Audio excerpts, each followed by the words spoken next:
আসসালামু আলাইকুম ওরহমতুল্লাহ। আশা করি সবাই ভালো আছেন। আপনারা যারা বাসের ভিডিও এবং হাইওয়ের রোমাঞ্চ ভালোবাসেন, তাদের জন্যই আমার এই ছোট্ট একটি প্রচেষ্টা। আপনারা জেনে খুশি হবেন যে আমাদের এই ছোট্ট পরিবারে অলরেডি ৫৯ জন সদস্য যুক্ত হয়ে গেছেন।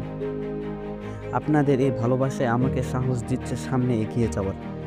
আমি বর্তমানে আপনাদের জন্য বাসের দারুণ সব ভিডিও নিয়ে আসছি। তবে সামনে আসছে আরও বড় চমক। খুব শীঘ্রই আমি পুরোদমে ব্লগিং শুরু করতে যাচ্ছি, যেখানে থাকবে নতুন সব জায়গা আর রোমাঞ্চকর ভ্রমণের গল্প। তাই আপনি যদি ভ্রমণ পিপাসু হয়ে থাকেন এবং আমার এই যাত্রার সঙ্গী হতে চান, তবে দেরি না করে এখনই সাবস্ক্রাইব করে পাশে থাকুন। আপনাদের এক একটি সাপোর্টই আমার পরবর্তী ভিডিওর অনুপ্রেরণা। সবাই ভালো থাকবেন, সাবধানে পথ চলবেন। দেখা হচ্ছে পরবর্তী ভিডিওতে। আসসালামু আলাইকুম।